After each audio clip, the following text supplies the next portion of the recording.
अस्सलाम वालेकुम दोस्तों, आप सब कैसे हो? मैं उम्मीद करती हूँ आप सब बहुत अच्छे होंगे। मैं भी बहुत अच्छी हूँ। आज मैं आपको बताने वाली हूँ कि मैं जब मेरी शादी लगी थी तो उससे पहले ही मैं पढ़ाई करना चाहती थी। मैं आगे बीएड करना चाहती थी। मुझे जो है टीचर की नौकरी बहुत अच्छी लगती है। मुझे टीचर की जॉब करनी थी। तो मैं सोचती थी कि मैं बीएड कर लूँ, उसके बाद मैं गवर्नमेंट जॉब मेरी लग जाएगी। तो फिर मेरी शादी लग गई। मैं मतलब बीएड कर ही नहीं पाई। मेरी शादी लग गई। जब मेरी शादी लग गई तो मेरी इंगेजमेंट हो गई। इंगेजमेंट होने के बाद मतलब मेरे मन में ये बार बार ये बात रहती थी कि मुझे आगे पढ़ाई करनी है। तो अब मैं पता नहीं पढ़ाई कर पाऊंगी या नहीं कर पाऊंगी, क्योंकि ऐसा होता है बहुत जगह पे, मतलब ससुराल वाले ऐसा होते हैं कि वो अपनी बहुओं को पढ़ने नहीं देते हैं, उन सब चीज़ों के मतलब खिलाफ होते हैं। तो इसलिए मैंने सोचा है कि क्यों ना इस बारे में पहले से ही बात कर ली जाए, ताकि कल अगर बाद में बात बोलती हूँ शादी के बाद कि नहीं मुझे पढ़ना है, तो अगर वो लोग मना करेंगे तो फिर कहीं ना कहीं मुझे बहुत ज़्यादा मतलब इस बात का दुख होगा। तो इसलिए मैंने शादी से पहले अपने हस्बैंड से ये बात बोली थी कि मुझे मतलब आगे पढ़ाई करनी है, मुझे बीएड करना है, मुझे टीचर बनना है। तो मेरे हस्बैंड ने मुझसे बोला था ठीक है मैं तुम्हें पढ़ाई करा दूंगा, मुझे इस बात में कोई दिक्कत नहीं है और मेरे घर में भी किसी को कोई दिक्कत नहीं होगी। तुम पढ़ना चाहती हो तो कोई बात नहीं, तुम पढ़ लेना। तो मतलब मुझे ये सुन के बहुत ज़्यादा खुशी हुई थी। ये मतलब मुझे लगा था कि मुझे कितना अच्छा लाइफ पार्टनर मिल रहा है कि देखो मुझे किसी भी बात के लिए मना नहीं किया है, कि मैंने बोला पढ़ाई करने के लिए फौरन हाँ कर दिया है कि नहीं तुम पढ़ सकती हो। तो मैं इस बात को लेके बहुत ज़्यादा खुश थी कि मुझे आगे की मतलब पढ़ाई अब करने को मिलेगी और मैं मतलब मुझे गवर्नमेंट जॉब मिल जाएगी। तो ये सोच के ही फिर आगे कुछ टाइम बाद मेरी शादी हो गई। शादी के बाद जो है फिर टाइम ऐसा आया कि फिर मेरी प्रेगनेंसी शुरू हो गई। तो फिर मैं मतलब बीएड कर नहीं पाई। फॉर्म भी आया लेकिन मैं भर नहीं पाई। फिर मैंने सोचा कि चलो कोई बात नहीं, अभी बेटी भी थोड़ी छोटी है, उसके बाद जब बेटी बड़ी हो जाएगी तब मैं पढ़ाई कर लूंगी। फिर मेरी बेटी थोड़ी सी हुई 6 महीने की, उसके बाद फिर नेक्स्ट टाइम जब फॉर्म आए तो मैंने अपने हस्बैंड से बोला कि मुझे जो है बीएड करना है, मुझे करा दो, आपने तो मुझसे बोला था शादी से पहले। तो उस वो टाइम बहुत ज़्यादा मतलब हो गया था, लड़ाई झगड़े भी होते थे। तो उस टाइम पे उन्होंने मुझसे ये बोला कि नहीं मैं क्यों पढ़ाई कराऊं तुम्हें। तो मैंने कहा ये चीज़ तो आपने पहले बोली थी, मैंने पहले ही आपसे बता दिया था कि मुझे पढ़ाई करनी है। बोले नहीं मैं वो बात पहले की जो बात थी वो तब की बात थी और अब की बात अलग है। मैं तुम्हें पढ़ने नहीं दूंगा, और अगर तुम्हें पढ़ने का इतना ही ज्यादा शौक है तो तुम अपने घर जाओ, अपने घर में बैठो और वहां जाके पढ़ाई करो। पहले से ही तुमने पढ़ाई क्यों नहीं की थी। मतलब इस तरह की बातें थी कि पूरी तरह से उनका मन यही था कि नहीं मुझे पढ़ाई नहीं करनी है।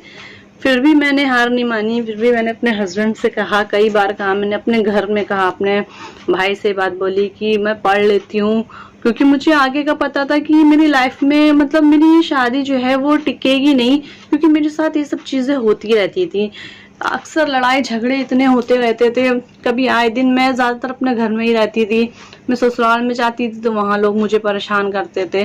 तो मुझे कहीं ना कहीं पहले से ये बात लगने लगी थी कि नहीं मैं मुझे आगे के लिए कुछ करना ही पड़ेगा, वरना ऐसे मतलब लाइफ नहीं चलेगी। फिर मैंने अपने सास ससुर से भी इस बारे में बात करी कि मैं पढ़ाई करना चाहती हूँ। तो उन्होंने मुझसे क्या बात बोली कि अगर पढ़ना ही था तो पहले क्यों नहीं पढ़ा, अब आके तुम्हें पढ़ाई क्यों करनी है। तो मैंने उनसे ये बात बोली कि आपकी बेटी है, वो भी तो मतलब जॉब कर रही है, वो उसके लिए तो हम लोग ने कभी भी मना नहीं किया। तो वो कहते हैं हमारी बेटी की बराबरी तुम कैसे कर सकती हो, तुम हो क्या। उन सबके दिमाग में एक चीज रहती थी, मतलब मेरी कोई भी वहां पे वैल्यू नहीं थी। उन सबको लगता था कि मैं कुछ भी नहीं हूँ, मैं सिर्फ वहां पर आई हूँ सिर्फ घर में उनके घर के काम करने के लिए। मतलब मुझे इस तरह से ट्रीट करते थे कि शायद ही कोई किसी मेड के साथ भी ऐसा करता होगा जिस हिसाब से मतलब जिस तरह से मेरे साथ किया जाता था। मैं काफ़ी मतलब मैंने जब ये सब बातें सुनी, मैं बहुत ज़्यादा मतलब परेशान हुई। मुझे बहुत इस बात से तकलीफ़ हुई थी कि अगर कोई इंसान अपनी बात कहता है तो उस बात पे मतलब उसको टिका रहना चाहिए। अगर मैंने किसी से बात ये बोली है कि नहीं मैं तुम्हें ये काम करने दूँगी, तो मैं उस बात पे टिकी रहूँगी कि नहीं मुझे उसको वो काम कराना है। तो मेरे हस्बैंड ने मुझसे बोला था कि नहीं मैं तुम्हें पढ़ाई कराऊँगा, तो आज वो इस सब बातों से इनकार करते हैं कि नहीं मुझे नहीं पढ़ना है, मुझे मतलब अपना घर देखना है, घर के काम फिर कौन करेगा, अगर तुम पढ़ने जाओगी तो घर के कौन काम करेगा, और फिर हमारे घर में कोई है ही नहीं काम करने वाला। मुझे लगता था मेरी वहाँ जिंदगी सिर्फ घर के कामों में ही उलझ के रह गई है, मेरी तो अपनी कोई पहचान ही नहीं थी। मैंने काफ़ी उनसे ज़िद करी पढ़ने के लिए, लेकिन मेरी सारी कोशिशें नाकामयाब हो गई। मुझे हर तरफ से हार ही मिली। मैं काफ़ी समझा के थक गई। मुझे हर तरफ से बस यही मतलब निराशा ही मिली। उन्होंने मुझे पढ़ने के लिए बिल्कुल साफ मना कर दिया कि मैं पढ़ाई नहीं कर सकती। मैं बहुत ज़्यादा मतलब इस बात को लेके मुझे इतनी तकलीफ हुई, मैं इतना रोई कि मतलब जैसे लगा कि मेरे साथ बहुत बड़ा धोखा हुआ है कि मुझे पढ़ाई करनी थी, मैंने पहले ही से ये बात कर ली थी, उसके बाद भी आज ये लोग मतलब इस तरह से मेरे साथ करते हैं। लेकिन कोई बात नहीं, मैंने सोचा ठीक है, हर तरह का वक्त है वो भी गुजर जाएगा। और फिर एक साल गुजर गया। फिर अगले साल जब फॉर्म आए, फिर मैंने मतलब कोशिश फिर से करी। मैंने सोचा कि फिर से मैं एक बार बात करके देखती हूँ कि शायद इस बार मान जाए। लेकिन कहते हैं ना कि आप कितनी भी कोशिश कर लो, अगर कोई इंसान आपको नहीं समझता है तो वो आपको कभी भी नहीं समझेगा। इस बार भी मैंने बात करी कि मुझे पढ़ाई करनी है, फॉर्म आए, मुझे फॉर्म फिल करना है। तो इस बार मुझसे क्या बोला गया कि नहीं ठीक है तुम पढ़ाई कर लो, लेकिन मैं फीस नहीं दूंगा पढ़ाई बीएड की। मैंने कहा कोई बात नहीं, मैं उसको मैनेज करूँगी किसी तरह से। मैंने अपने पापा से बात करी। मैंने अपने पापा से बोला कि मुझे पढ़ाई करनी है, उसके लिए मुझे फ़ीस की ज़रूरत पड़ेगी। तो पापा ने मुझसे बोला कि ठीक है मैं फ़ीस दे दूँगा, तुम्हें इस बात की टेंशन लेने की ज़रूरत नहीं है। मैंने अपने हस्बैंड को बताया कि फ़ीस का अरेंजमेंट हो गया है, पापा मुझे दे देंगे, मैं पढ़ाई कर लूँगी अब। तो इस बात के लेके इतना ज़्यादा मतलब हंगामा हुआ है कि उनको लगा मैं उनको नीचा दिखा रही हूँ कि मेरे पापा उनको फीस दे रहे हैं, मुझे दे रहे हैं। अब आप लोग एक ही बात बताओ, जब आपने साफ खुद मना किया है कि मैं फीस नहीं दूंगा तो मैं क्या करती। मैं किसी से तो बात करूंगी, इसलिए मैंने अपने पापा से बात करी। तो पापा से बात करने के बाद ये क्यों कहा जा रहा था कि मैं मतलब नीचा दिखा रही हूँ। मेरा तो ऐसा कोई भी इरादा नहीं था, मैं तो सिर्फ अपनी पढ़ाई करनी थी। मुझे इस वजह से मैं हर तरह की कोशिश कर रही थी। लेकिन कहते हैं ना कि जब वो मतलब इंसान ही कुछ अजीब तरह का था, मुझे नहीं समझ में आता, आज भी तक नहीं समझ में आया कि वो कैसा इंसान था। उसकी हर बात उसको अपनी ही मतलब चलानी थी। फिर भी उसने काफ़ी उस बात के पीछे भी काफ़ी लड़ाई झगड़ा किया। उसके बाद भी फिर यही नौबत आई कि मैंने सोच लिया मुझे कुछ नहीं करना है।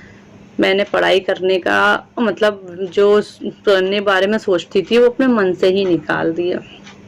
मैंने कहा अब मैं कुछ नहीं कर पाऊंगी, मुझे इस घर में ही रहना है, जो शादी हो गई है उसी तरह सब कुछ मैनेज करना है। लेकिन कहते हैं ना कि अगर ज़रूरी नहीं है कि अगर आपके साथ उस वक्त अच्छा नहीं हुआ तो बाद में भी नहीं होगा। लेकिन आज का टाइम ऐसा है कि आज मैं पढ़ाई कर रही हूँ, और बस आप सबसे दुआ करती हूँ कि आप सब मेरे लिए दुआ करें कि मैं अपनी ज़िंदगी में कुछ आगे कर पाऊँ, मैं अपनी बेटी के लिए कुछ कर पाऊँ। कोशिश तो मैं बहुत कर रही हूँ कि मैं अपनी ज़िंदगी में कुछ कर पाऊँ, लेकिन कभी न कभी डर भी लगता है मन में कि शायद पता नहीं कर भी पाऊँगी क्यों नहीं, क्योंकि काफ़ी सारी ज़िम्मेदारियाँ भी हैं। लेकिन कोई बात नहीं, इंशाल्लाह ज़रूर कामयाब होंगे। तो बस हम आपसे कल मिलेंगे। कल मैं आपको और भी बहुत सारी बातें अपनी लाइफ के बारे में बताऊँगी। तो आज की वीडियो में बस इतना ही।